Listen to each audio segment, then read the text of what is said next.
Word of God that's been around, the oldest part of it, 4,000 years, at least 3,500 years.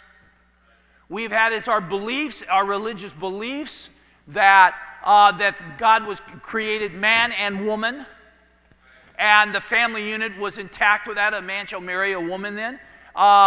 We have had this as a religious belief for 3,500 years, and the Constitution of America, which hadn't even been thought of until a couple hundred years ago, right?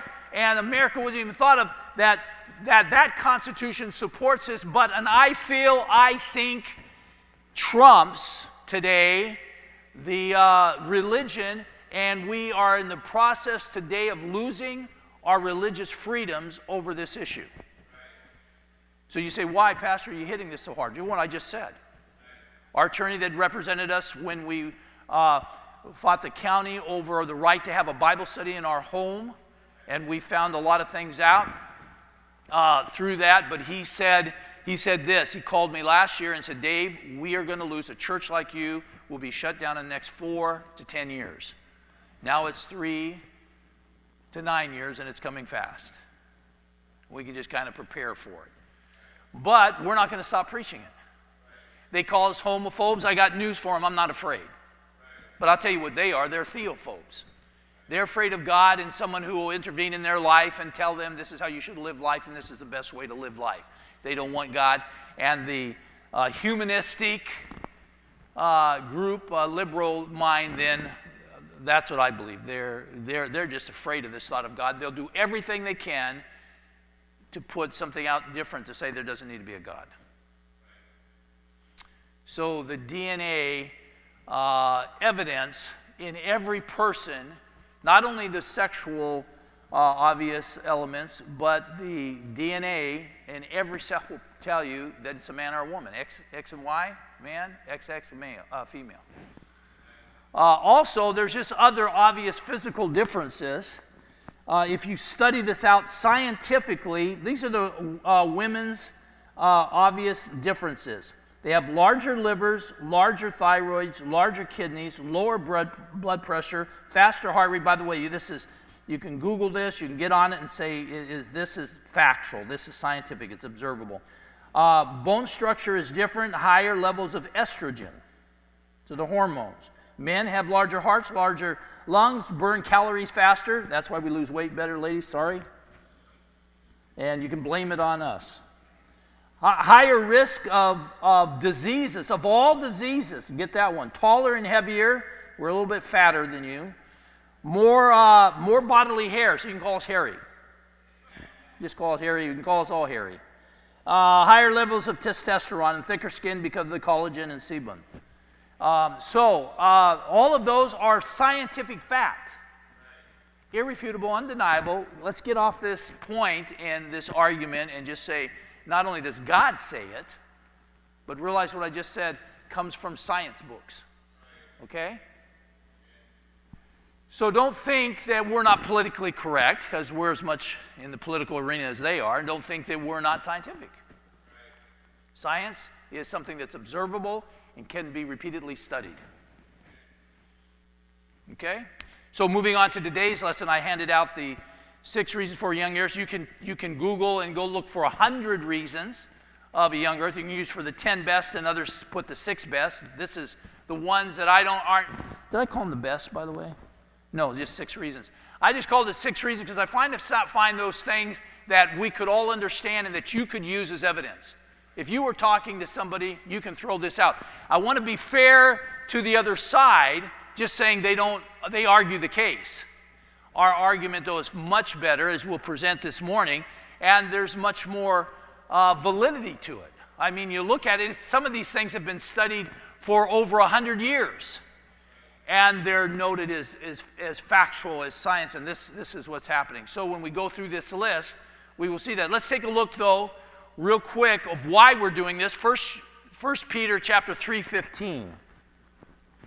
1 Peter 3:15 says, "But sanctify Christ as Lord in your hearts, always being ready to make a defense." We're coming back to that word defense. "To everyone who asks you to give an account for the hope that is in you, yet with gentleness and reverence." So we're not supposed to be bullies. We're not supposed to be Bible thumpers. even though that can be fun sometimes.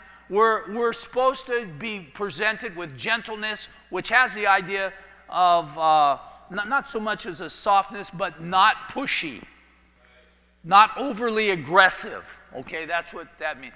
And with reverence, I can't remember the original word, but usually that word is to be God worshiping. So us God worshipers then, I need to be ready to make a defense to everyone who asks. And I could say, or challenge. Now what's that word defense? That's important. That's why I want to bring this up. The word defense is apologia. And pronounced by most people apologia, but they're incorrect on the pronunciation, but big deal. Apologia. Apo comes from, and logia comes from logos, which is where we get our English word logic from.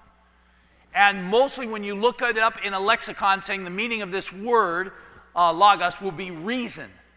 So when we make a defense, we're coming from reason. You get that? We're going to be very reasonable today and obvious on some of these things that you don't even have to be a scientist to understand. Most of this that I'm about to present is true. Matter of fact, what you have in your hands is going to be very usable for you, and you can Google it and study it and get a couple more things. I could get very deep in some of the areas back, I don't want to say how many years ago, but back when I was in Bible college and under Dr. Henry Morris and Dr. Gish, we had to study this. We got very deep, read their books. Dr. Morris's book was over about 600 pages, between 500 and 600 pages. And the night before our final exam, I asked him the question, well, what do we study? I mean, that's so many pages, and this is just one semester. He said, oh, just read the book tonight. And, and he was a genius, a total genius, and very hard to follow sometimes. But you can get very deep on this, and believe me, we have the answers. But there's an old principle that they teach you when you're trying to communicate and teach you when you want to express things sometimes, especially if you write letters to a politician or something. You don't want to write this 4 or 5 page document, and it's called this, the KISS principle. You know what the KISS principle is, right? Keep it simple, stupid. And so just keep it simple. And I can remember learning that the first year in Bible college, and they said, listen, when you're trying to communicate, people don't need to think that you're so smart. They need to understand what you're saying. Hello, right? So let's all get our thinking caps on and look at this. Genesis chapter 1, verses 1 and 2 again, keeping a biblical reference. So we are coming at this from a scientific approach here in a minute. Theologically, it's very clear. In the beginning, God created the heavens and the earth. Who created the heavens and the earth? God. He was the only witness. This is the only eyewitness account that we have in the world, is the Bible. So God created the heavens and earth. We're presenting that God is the creator, just like he said in chapters 1 and chapters 2. Chapter 2 is more focusing on the creation of man, and that then chapter 1 is the whole picture. Verse 2. The earth was formless and void, and darkness was over the surface of the deep, and the Spirit of God was moving over the surface of the water. So we have God there and the Spirit of God. And let's quick jump into John 1, and then I want to come back to Genesis 1. In the beginning was the Word, and the Word was with God, and the Word was God. We know this is a reference of Jesus, verse 2. This one was in the beginning by God, or with God. Verse 3.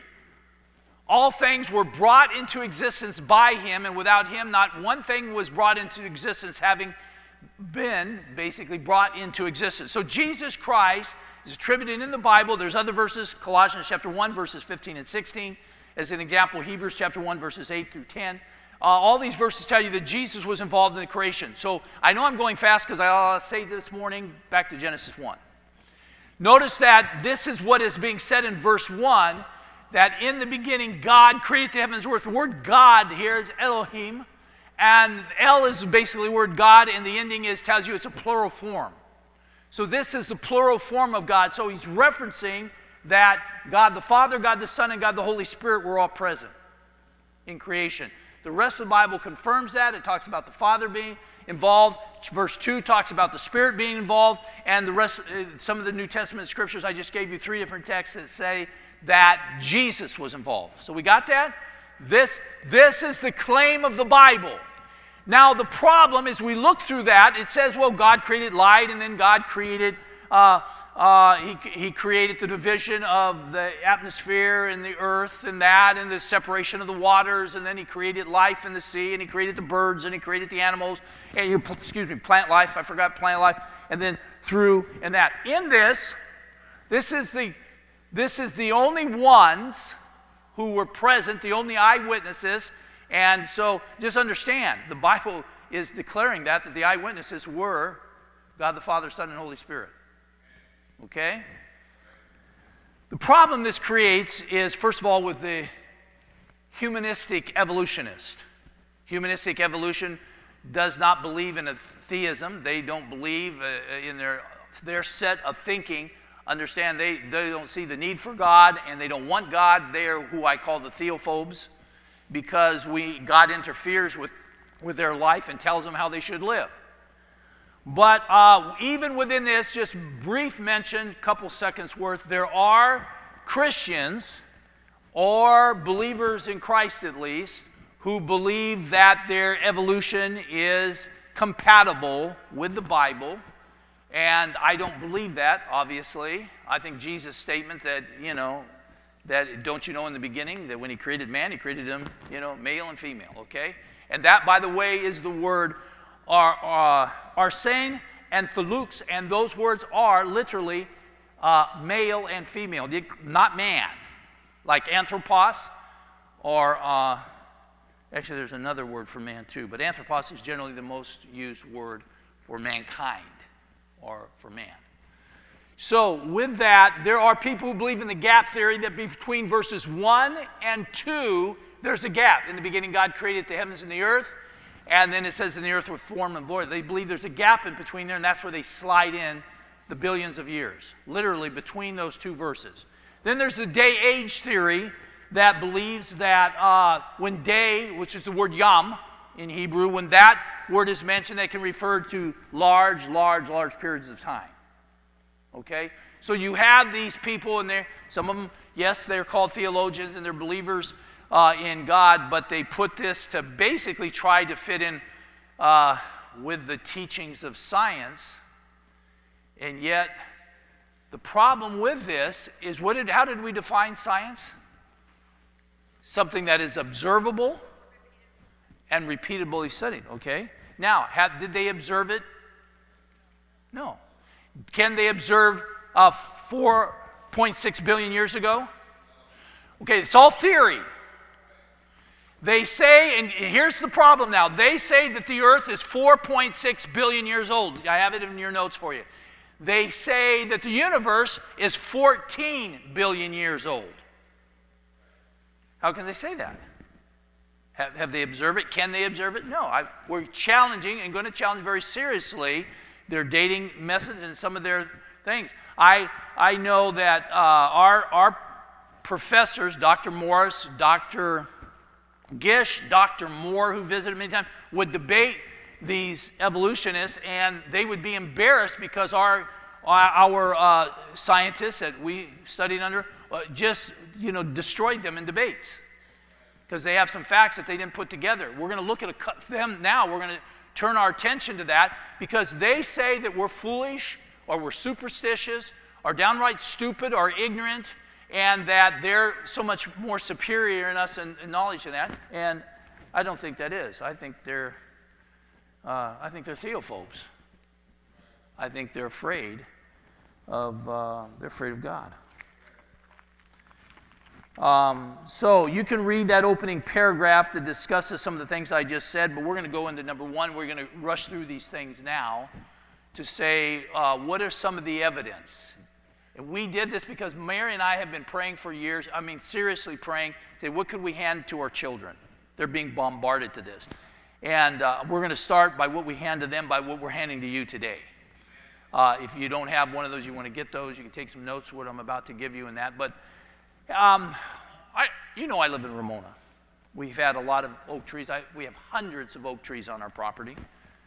And I've had to cut many of them down that have been killed by that beetle and killed by the drought, weakened them, and so they died. And the funny thing is you're cutting through a tree, and last year it hadn't rained for over a year. And I'm cutting through this tree, and I find a hollow spot in the tree. You know, it had been eaten away in the middle, kind of deteriorated, decayed, okay? And water started coming out. Matter of fact, one time that I cut into it, it was as red as blood. I mean, I actually thought I'd hit an animal. True. I mean, I thought some animal, some squirrel or gopher or something had got in there and I'd hit it, but it came out. But I'm going to tell you, it didn't come out for 5 seconds or 10 seconds or for 1 minute. Water poured out for 10 minutes. I mean, it was gushing. And as I cut, the tree fell in that. I mean, it was a large tree higher than this building here. And it was round, take two of us to put our arms around it like this. Matter of fact, it's so big, it's really hard to cut, so it's still laying there in my property. Come visit me, I'll show you what happened. But water had obviously been there for over a year. And oak has a little bit of red in it, so that red dye had mixed with it, and it was just very strong. It's just unbelievable. Well, this first one, that's an example of this first one, because this first one, take a look at your notes that I've given. It's called soft tissue found in dinosaurs. Now, evolutionists on their scale say that dinosaurs lived somewhere between usually around 230 to 240 some, and but the 200 is when they died. Okay, and so they died out somewhere around 200 million years ago. So that's what they claim the age of dinosaurs with, and mankind, much more recent, in the thousands of years, came on the scene. Can't possibly be together, but they have serious problems with this for several reasons. One thing is dinosaur footprints have been found right next to human footprints put in there at the same time. And it's just kind of undeniable, irrefutable. That's in Texas, Paluxy River, by the way. You can look that up, and that's fact. So how can you have dinosaur footprints with human footprints at the same time? But if you look at your notes here, second line, it says, Dr. Mary Schweitzer, a paleontologist, somebody who studies fossils, plant life, and animals, found blood vessels in a femur bone of a T-Rex, Tyrannosaurus rex. Okay, I think this happened in 2005. She found the soft tissue, which was blood vessels and some blood cells.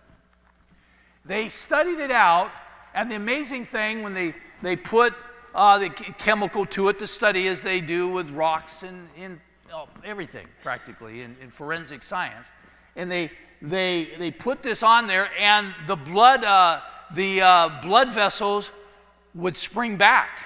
There was still elasticity in them. Now, she realized this was a serious problem, because there is no way, if it's 200 million years old, that it could, and fossilized, that it could still have elasticity, a bounce back in it. So she reported her findings, and other evolutionists criticized her and attacked her, saying, well, it's not really this, it was something else and that, and they gave all these answers. But then they found another one. They found a duck-billed dinosaur. And this time, because she was criticized, she sent it out to several independent labs. And when the independent labs did it, they confirmed her findings that they were actually blood vessels and blood cells, and they still had the elasticity in them. And so it's verified by their labs, several labs, and by their studies, and they have a real problem with that, because they know that it can't exist that long. Well, you know, God created all this. We know the longest it could have been is somewhere between 6,000 and 10,000 years. And how we know that is from the simply Bible and the genealogies of how back it goes. Even if we're off a little bit and goes to 12,000 or 15,000, we really don't care. Okay, I don't care either. Why would I care? I do believe and care that God is the creator. And they have a serious problem, because they're saying The Earth is 4.6 billion years old. Life spawned in the sea somewhere around 3.5 billion years ago, and that dinosaurs lived 200 to 240 million years ago, and at 200 million years ago, they became extinct. There's a serious problem because they found blood vessels that were still had elasticity. You get that? That's just a serious problem. And so it's something that just doesn't last that long. Now, how long it lasts is they have found mummies in Egypt, you'll notice in that were dated 5,000 years old, and their blood vessels also, though dried out and that, were still had, you put the chemicals in, they still had the elasticity. They bounced back. You stretch them out, and they came back. Follow me? And so we know that's fact, that's confirmed. And so the question is, how can you get to hundreds of millions of years old by just saying it? Science is what again? Observable and repeatedly being able to study something. They fail.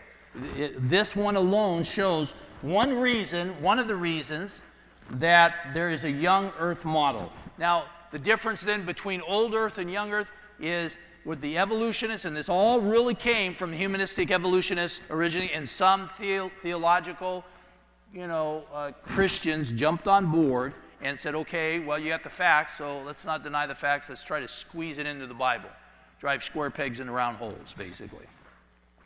So that's the idea of an old Earth, billions of years old. The young Earth, again, is somewhere, I'm going to say, let's just say 10,000. A lot of people say it can't even be that old, 6,000. But, I really don't care. There's a big difference between thousands and billions, right?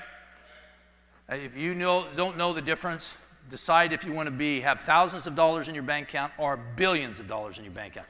And if you ever get the billions, remember, I'm your best friend. Okay, second one, small amounts of settlement on the sea floor. We've all observed this in news media of somehow we've observed this if you're being someplace, seeing what happens in a flood. Last year, if you recall, somewhere around October, November, Ramona had several big rains. And in those rains, it brings water, debris down from the hills, down into the city.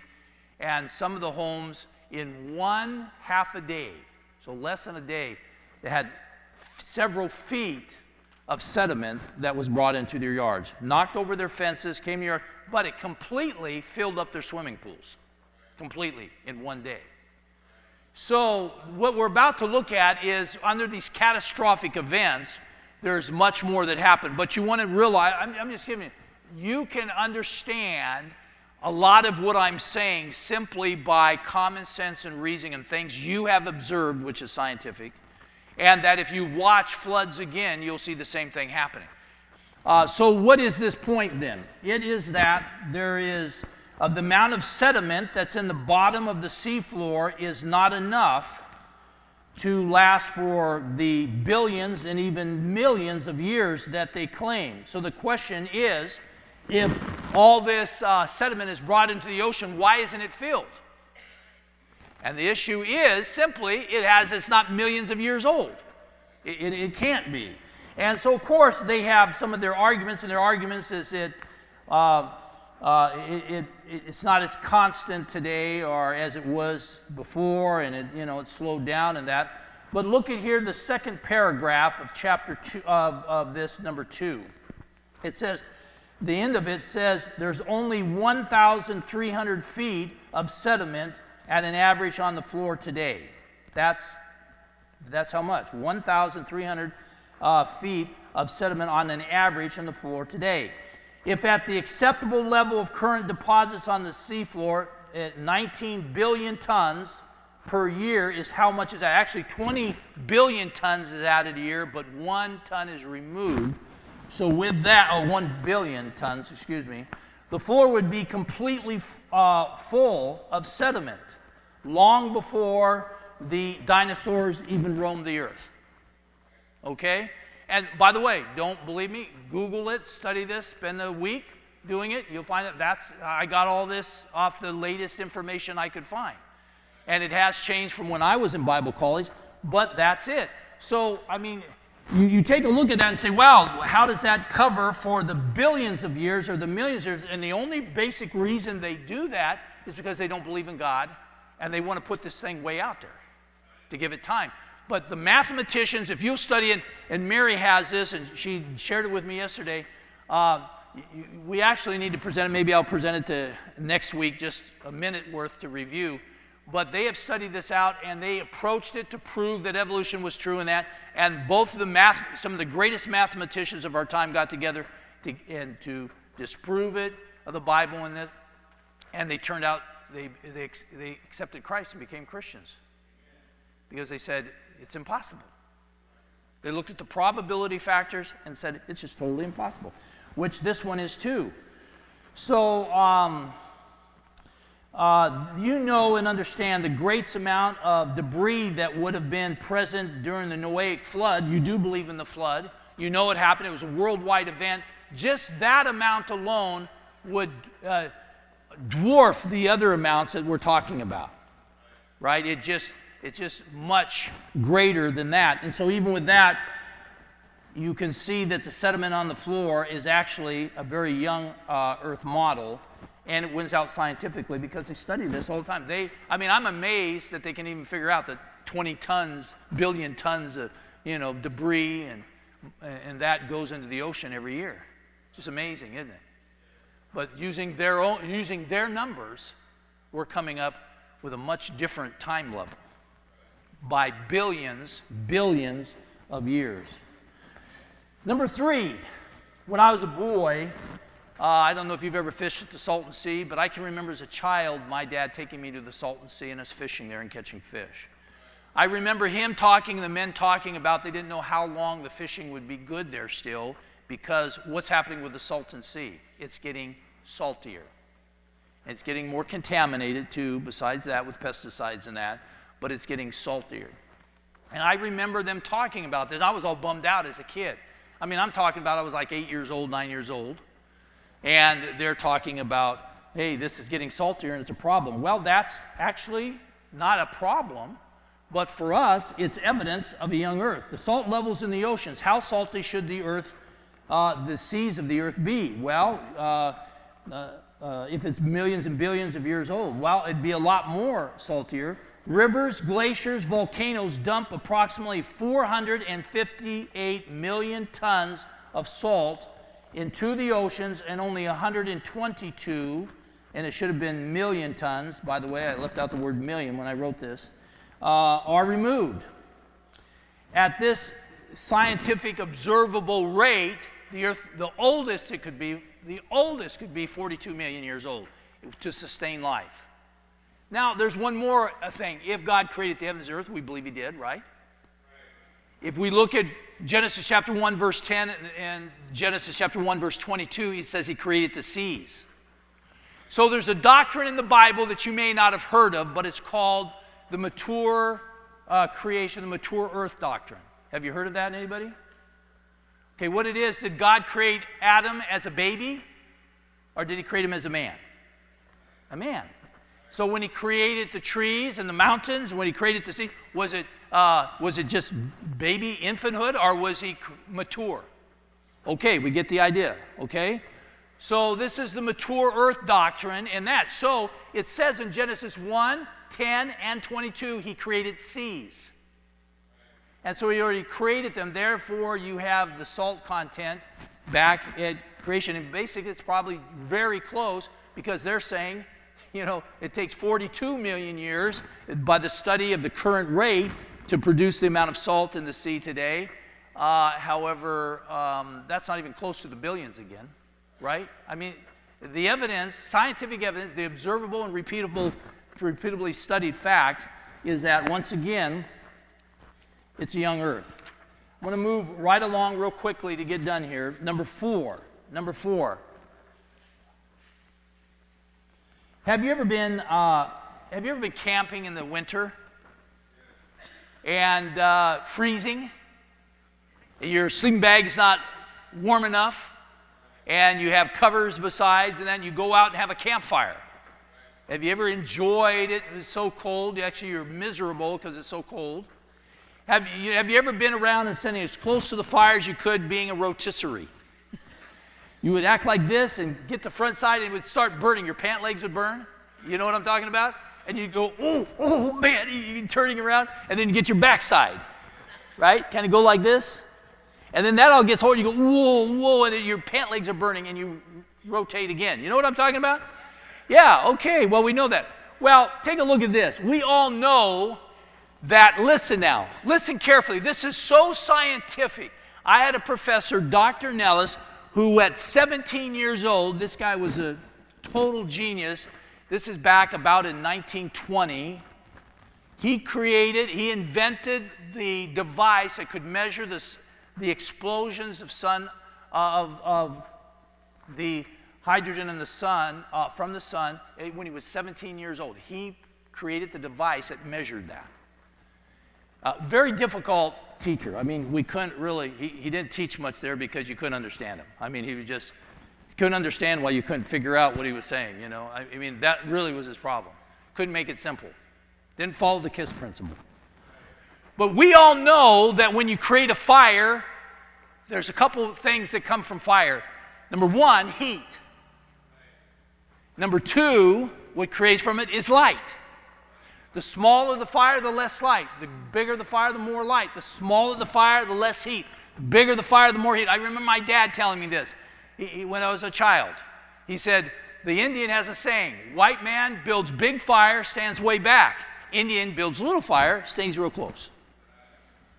And so he always would tell us to conserve wood and don't make big fires, you know, and that was the idea. It was always a lesson. I can remember Dad telling me that. Now, you know that's because it's observable and you've experienced it with campfire. Make the campfire small, you can't get close enough to it. Make it real big, and you're like a rotisserie because you're turning around because it's burning you. Have you ever melted your tennis shoes? Yeah, I have. You look down all of a sudden and see them smoking. Have you done that? It's crazy. Well, look at this. Let's look at it. The faint sun paradox. The sun rays or light that reach the earth comes from fusion of hydrogen. And fusion is simply the joining of things. We say sometimes something was fused together, got so hot it got fused together. Well, that's what fusion is. Okay? So it's not something you have to say you don't understand. Well, deep in, when hydrogen, it fuses into helium deep in the sun's core. Well, what they've observed is it gets hotter, the sun is getting hotter and burning brighter. And so we can project the sun was cooler before the burning of it, thousands, millions, and what about billions of years, if that's the reality? Well, the problem is the earth would have been frozen long, long before the billions of years or the time. Matter of fact, do I have the amount of time in here, or did I miss that? Oh, I don't have the time, so I can't give that to you. But for those who believe in God, we understand again that in the mature theory, mature creative theory, that God created a mature earth. He created the rivers. He created the seas, right? He created mature man, and the sun was mature, so we don't need the time for that. The problem is that man couldn't even exist. The earth would have been frozen. And I'm not going to hazard a guess because I might be wrong on it, but I think, I've studied it and just can't remember. That would have been frozen long before the earth, these billions of years. Number five. I go walking a lot at night. My favorite time to walk and exercise is nighttime because it's cool. And I do that all the time. I did last night, probably about 9:30 at night. And when you go on a walk, you usually have a flashlight. Well, what happens with a flashlight after you use it time and time and time again? I try to go 4 nights a week, and I never can make it 5 like you're supposed to, but I go out 4 times. What happens to the battery after using it every night? It begins to die. It decays, right? A decay principle. This next point is very important. Number 5, it's the rapidly decaying magnetic field. The magnetic field surrounds the earth, protecting it from solar radiation. Scientists have observed this decaying, and that the decaying is rapid. At the current rate of decay, life could not exist 20,000 years ago. Now, that is a real problem. We're talking about 20,000 years ago, and not millions of years ago or billions of years. Now, their claim for this is that, well, it deteriorated at a different rate. So I got some figures in for you. If it deteriorated 100% different than today, 100% different, that means you double the number. If you have $5 and you have 100% more, you have $10. You got it? So if you double this, you go from 20,000 to 40,000. What if you allow for error of 1,000%? Those are big numbers. 100% more. You know, if you have 5,000 and you get 100%, return on your money, you got 10,000. That is really slick, right? I mean, everybody realize how big of a number this is? 1,000% means 200,000 years ago. This is nothing close to the millions and billions of years that they have. That magnetic field is a big plus for looking at a young Earth. Last point, carbon-14 or radioactive carbon dating. This is not a big thing to scare you, saying, I don't understand it. I think you should be able to understand it just reading this paragraph. But listen, if you've watched, and I referenced NCIS last week, good old Ducky.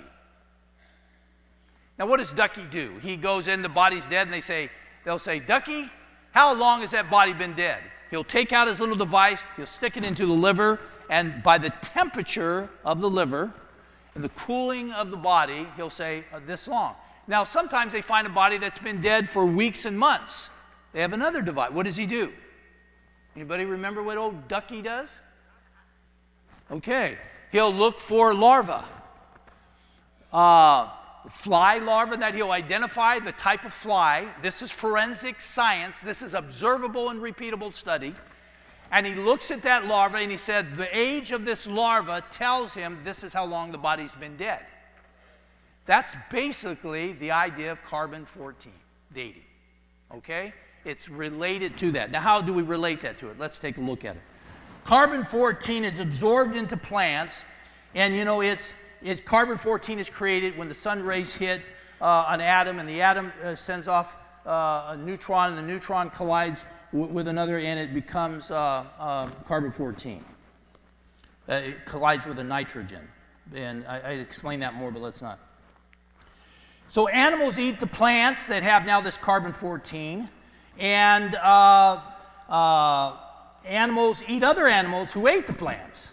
And so all these type of animals and plants have carbon-14 in it. Follow me? When it dies, it begins like everything else, the second law of thermodynamics and the law of entropy. You've heard of those things probably. It's decay. The law of entropy. Things tend toward disorder, the second law of thermodynamics. Entropy, they decay. We follow that? So this is what is the decay factor? Of carbon-14, it's 5,700 years. That's half-life. Say, well, this is getting complex. No, it's not. Just remember, carbon-14 is eaten, it's plants, created in plant. It's eaten, it's not created by plants, but it's taken in, it's assimilated by photosynthesis in plants. I think it's the way to say it. And then animals eat it. So it's in both of them. It's in species of animals and plants. Okay, so that's what it is. It dies, it starts to decay. They look at this decaying process and they're able to say this is how old it is. Where they date sometimes and try to say they've used carbon-14 in millions of years is impossible because the decay life is somewhere between 55,000 years and 200,000 years. That's it. It can go no longer. There's no more carbon-14. Got it? That's how they've looked at the studies, they've observed it, they've watched the decay, and you say, okay, if you have $10 and you lose half of it in 10 years, you got $5. And then if you lose another half, you got 2.5 in 20 years. And if you lose a half of that in the next 10 years, you got $1.25. You go out another 10 years and you got 62.5 cents. You go out another, they go all the way. You understand what I just did? You go like it like that, and you end up with 100 years, you got no more money. Everybody, you got a half a penny. Okay, everybody follow me? Well, that's what this is. They go out, and at 55,000 years, you have no more carbon-14.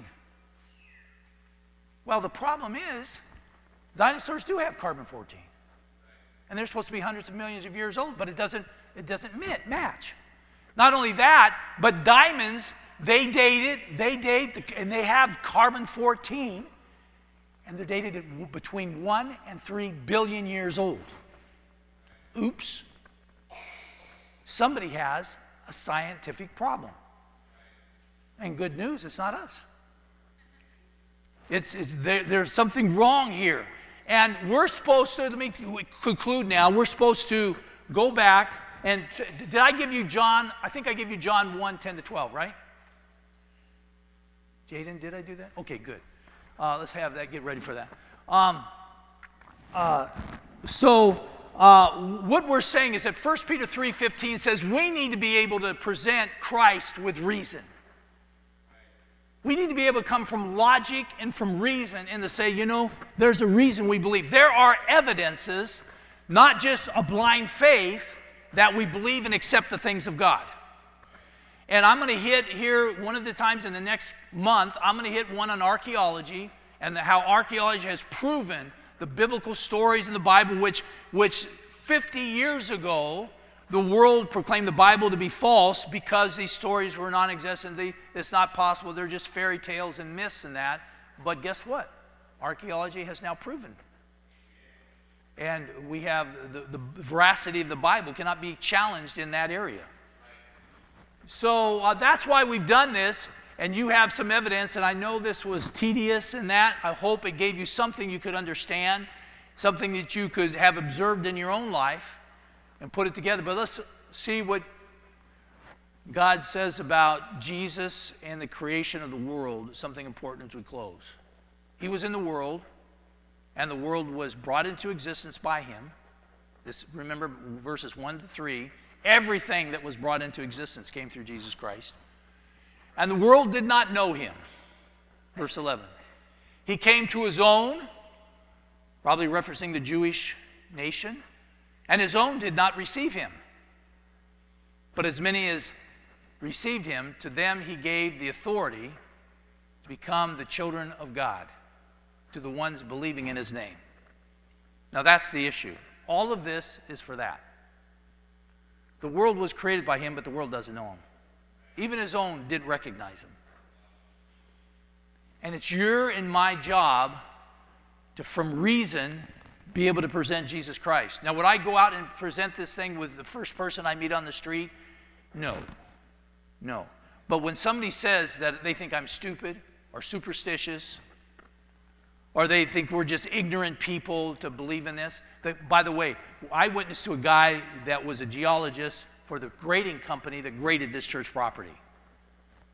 And he was amazed that we taught creation, and I let him know I was amazed that he believed in evolution. Because the facts are, we just said, by the way, these are undeniable facts. DNA, some of these things, they stand up in a court of law.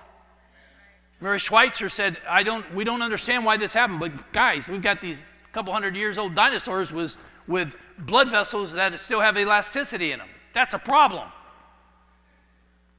Well, their answer was, well, it can't be blood vessels in them. But they proved it was. And by the way, that's them, not us. So they can't say we messed up the material. So the biggest answer that we have here and the reason for it is we need to present Christ and him crucified and him as the Savior of the world and to bring people to Christ. This is not to beat up on people or to argue. This is from reason and from a scientific approach. I can't wait. My friend hasn't called me. But if Danny Sluter calls me and he said, let's get together, or he comes to church someday, you can bet I'm going after his soul for Christ and present that there is a God and that we're not foolish. But we actually have based our beliefs, there are facts that support that God is the creator. And for you as a believer, it's important that you recognize God created the heavens and the earth. He created man. And he gave us the playbook. He gave us the book to say, this is how it's done. This is how you live life, folks. I created man and woman, and I created all of life, and I put you in charge, and you need to take care